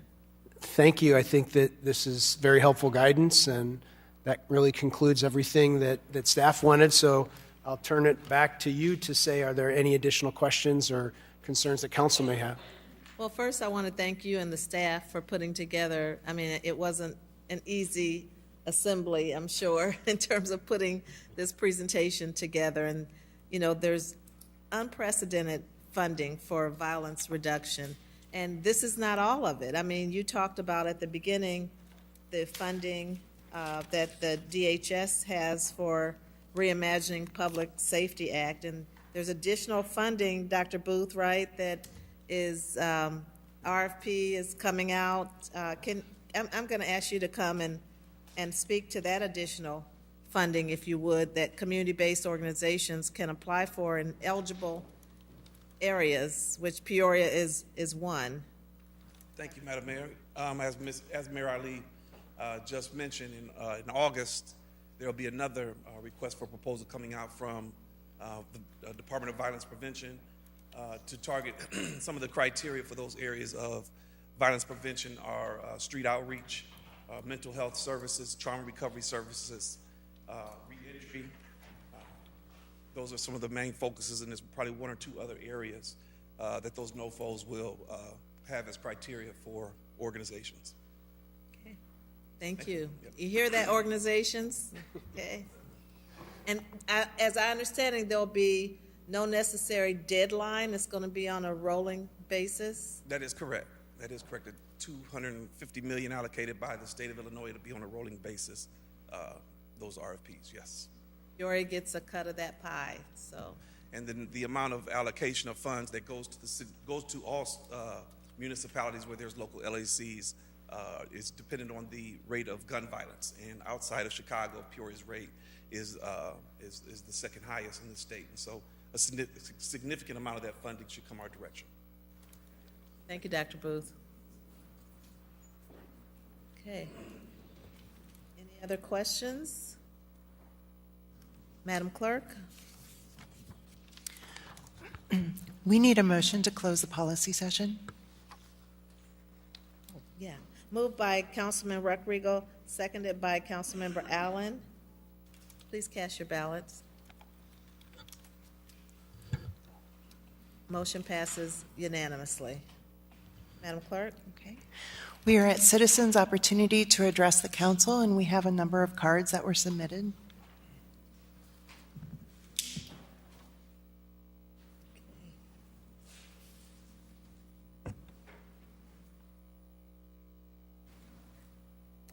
First, we have CX Zhang. Hello, I'm new here, and I kind of read about this morning. Just to be clear, because I feel like I'm not very used to all the high Robert's rules of court, but in the end, we did resolve the issue, and SNET will be funded, and we will be providing and utilizing the money given to us by the government to reduce violence and help prevent crime in our city, correct? I'm sorry, I didn't fully hear the question. Are we supporting the program that is going to help us save lives in the city? So this is the format that we have here is that you can make comments, but it's not a dialogue back and forth. It's not a Q&A session, so you can make comments and leave it at that. If there are specific questions that you have for either me or anyone else on the council or staff, you can follow up with a one-on-one to ask those specific questions. Understood. Okay. Thank you. Thank you. Reverend Pastor Samuel Duran.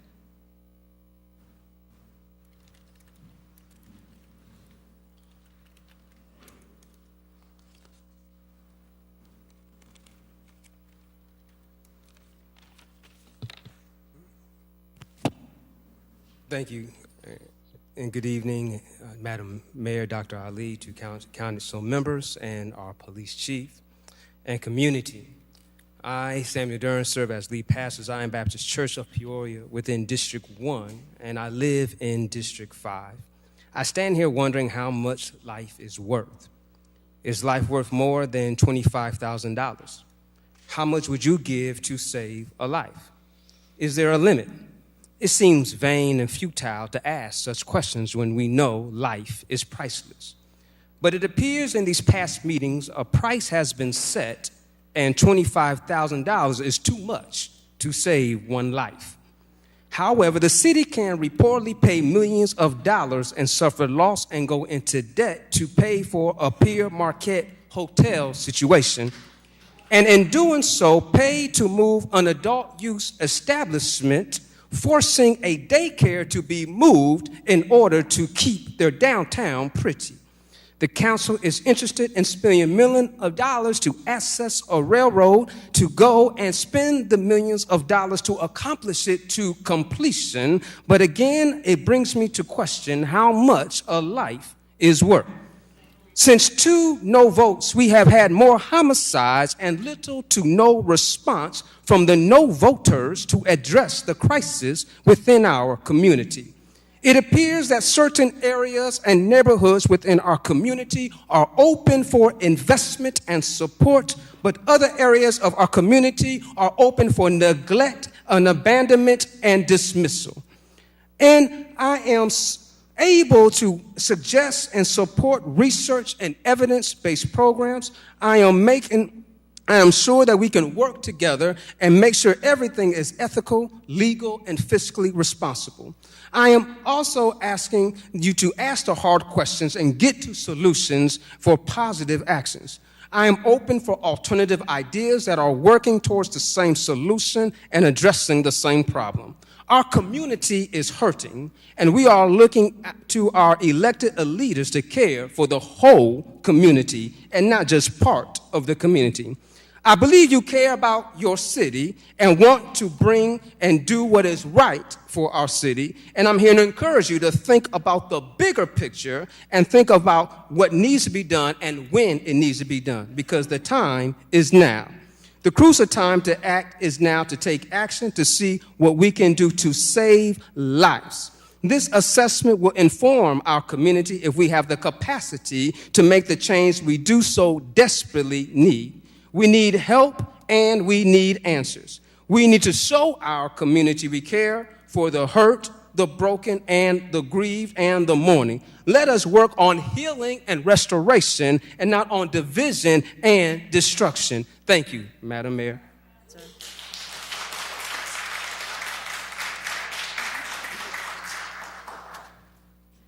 Next, we have Reverend Benjamin Nix Jr.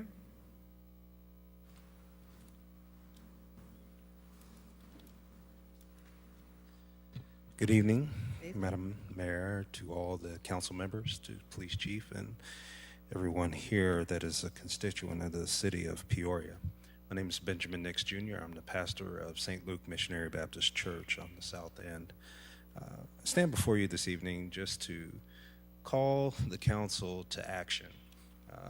I just finished listening to my brother talk about all the things that have gone on in the past. As a new transplant to Peoria, I have seen some things and been able to observe some of the violence that has happened in the city. I have worked and I am a member of Peoria Community Against Violence, so I have been out on calls. I've been at a number of calls and been with Chief Eric on a number of calls. One of the things I do want to say is this: there's a perception problem from my point of view. I'm not going to speak for everybody, but I will speak for myself. The perception that I have seen of the city council is inaction, ignorance, and or inability to move. That is a problem. Now, ignorance I can deal with. That means somebody needs to be educated and then something can happen from there. But inaction, no. What needs to happen right now is weeks after weeks, you've had discussions, you've had talks, and nothing has seemed to happen. We need action now. Last year, this month, Peoria Community Against Violence reached out to Mayor Ali. We haven't had any true discussion since that time. That week that we reached out, 3 victims had died, and we've had 34 more since then. And we still have not seen any action on the council's part. Personally, what I think should happen is, because I feel there's a lack of confidence in your ability to make the action happen, that maybe you should look at an alternative to taking this out of your hands. I've heard the discussion brought about, and the city manager mentioned using CDGP in order to do some assessments and look through some RFPs and determine which organizations might be the best organizations to utilize. Well, maybe you should take that a step further and allow them to decide which organizations, instead of turning it back into your hands of the city council. The reason why I say that is because right now, it's not a good look if you keep kicking this can down the road. It doesn't seem like you're really ready to make a move and get this thing done. I think people are tired. I know I am. I'm tired of going out on calls and seeing all these families hurting, dealing with the young children that are crying of the loss of a loved one. It's hard to deal with people that have to get up every day and deal with the loss of a loved one, to some inaction that could have taken place already. If someone would step up to the plate and start making things move forward. There's been a lot of good talk. Yes, I'm heartened by some of the things I've heard this evening, but still sitting on it and saying, okay, we're going to discuss this some more, then we're going to put it to committee, then we're going to call a vote, then we're going to do this. You're pushing it further and further down the road. Each day you push it further down the road, somebody's going to die. And the more and more we put it off, the more and more people are going to die. How much more do we need to see death in our city before something is actually done? Maybe we should look at having an outside entity take over this, and make sure that the RFPs are received, they're reviewed, that they're going to be approved, and let that happen somewhere outside of the council. And the council can focus their attention on other things. But let somebody jump on this and act on it now. Thank you. Thank you.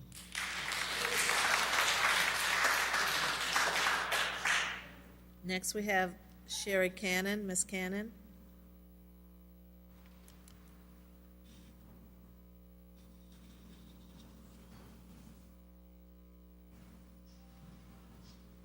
Good evening, Mayor Ali, City Council members, Chief, City Manager, and all in the audience. I heard the City Manager say something about the requirements for the RFPs, and I wanted to just get some understanding and some clarity on that first of all. Because in the spring, an RFP was released with about $450,000, I think it was from the American Rescue Plan Act.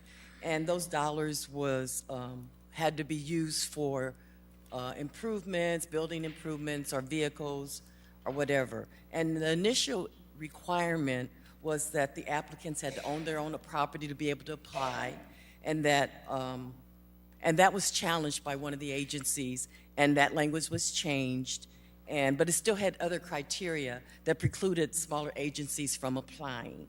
So I wanted to just make sure that the city manager and the staff, when you look at these state dollars, I hope the RFPs will follow state requirements, because generally the CDBG Commission allocates federal dollars, and there's different criteria.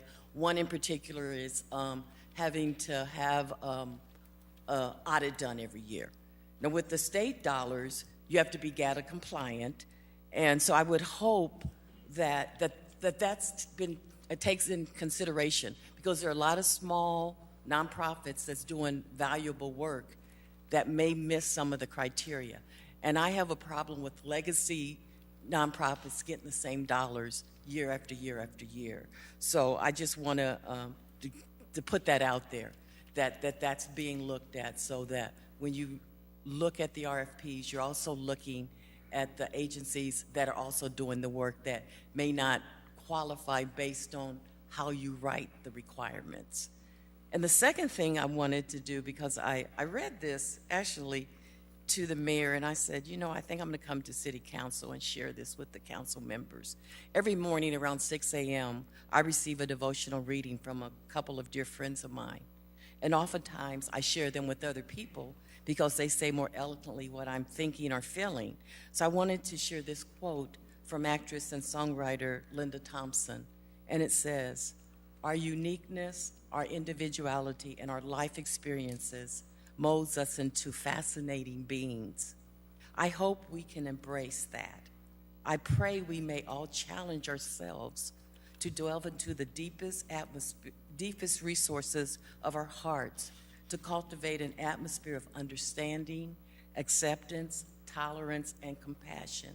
We are all in this life together." So I say to all of you in this room today, we are all in this city together, and it's important that we all work together. Thank you.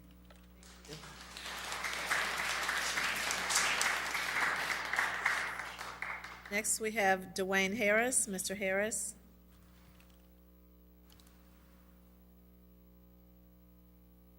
I think he walked out earlier. Devon Sidnor. Mr. Sidnor.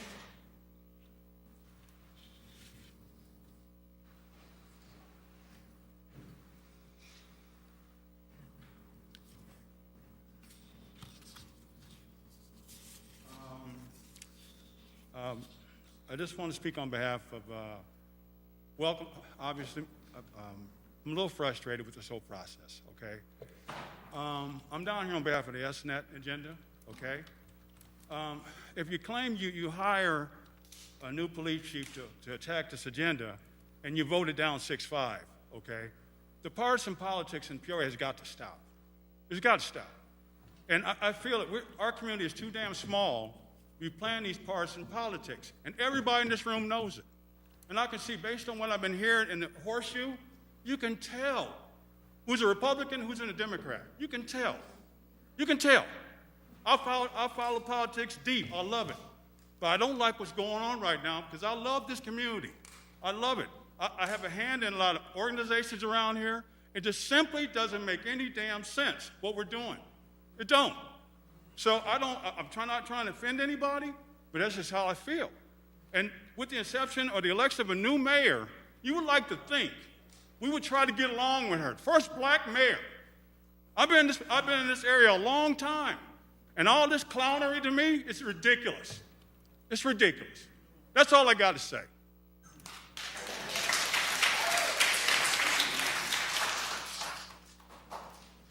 Shantae Means. Ms. Means.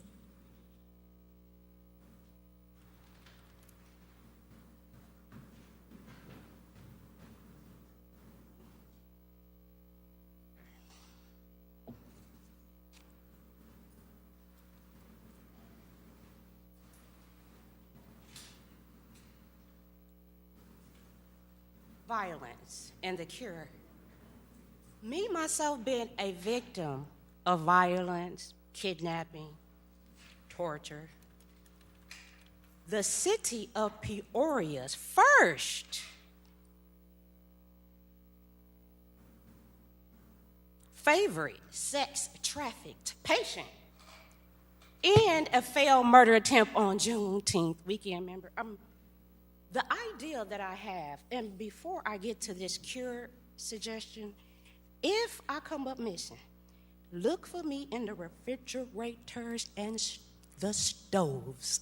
Look for me in the commodes, in the door rail panels, the flows. Look for me down the drain holes. Look for me on the roof, under the floors. Look in the halls, somewhere around the Christmas trees and its balls. Look for me, Farrakhan and the Nation of Islam. Look for me. And this idea that I have is the most effective and least expensive.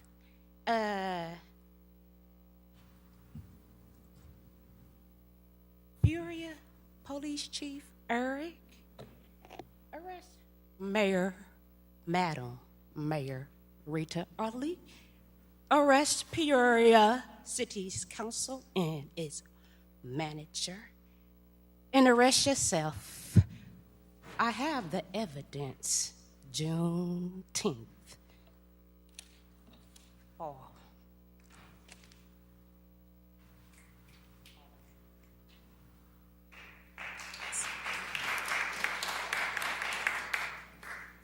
Next, we have Pastor Harvey Burnett.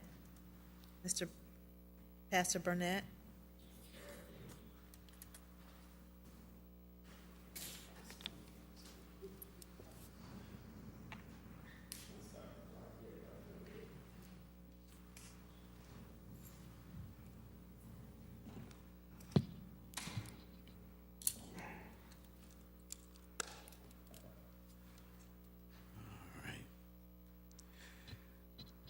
To the Honorable Mayor, Dr. Rita Ali, distinguished council members, my commentary tonight centers around cure violence and ESNET.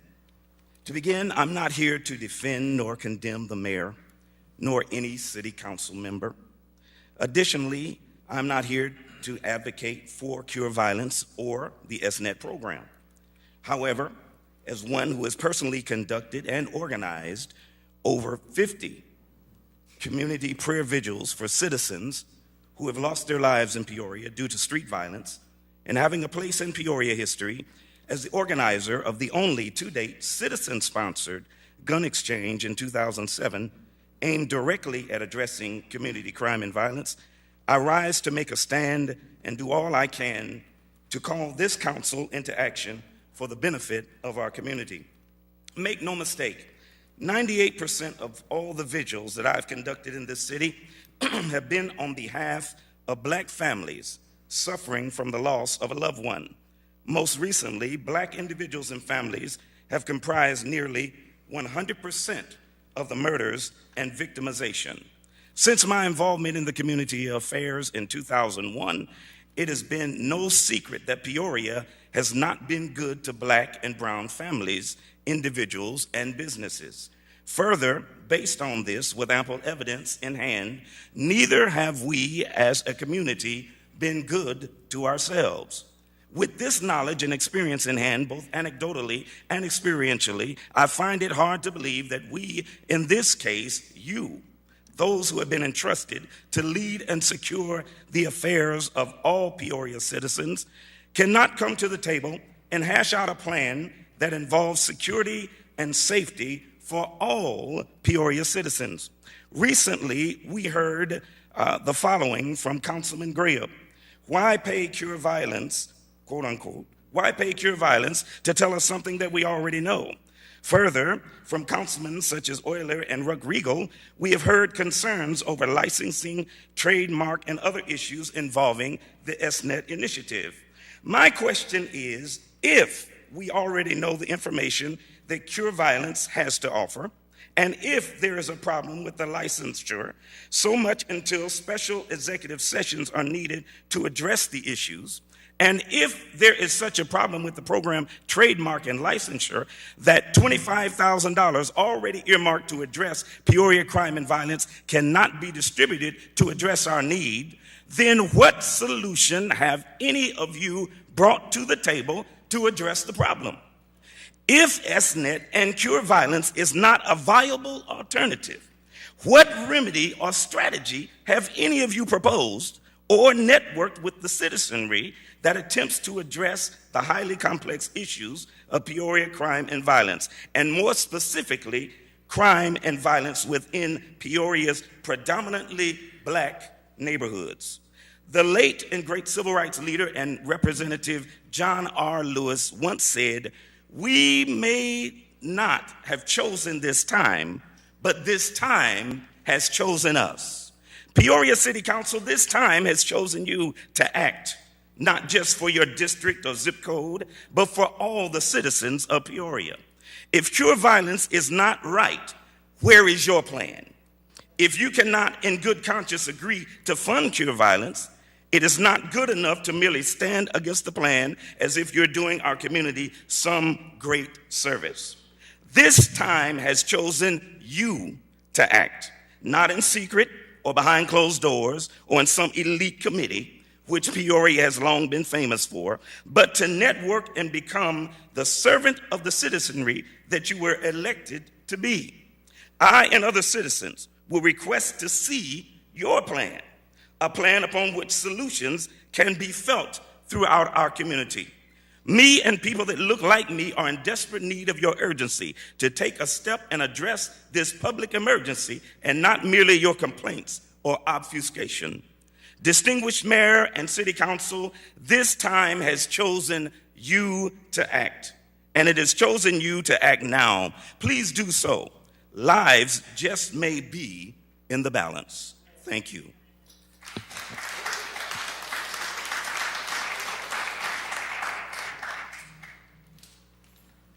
Madam Clerk. We do not have an executive session, so we are at adjournment. Can I get a motion to adjourn, moved by Councilman Allen, seconded by Councilmember Jackson? Please cast your ballots.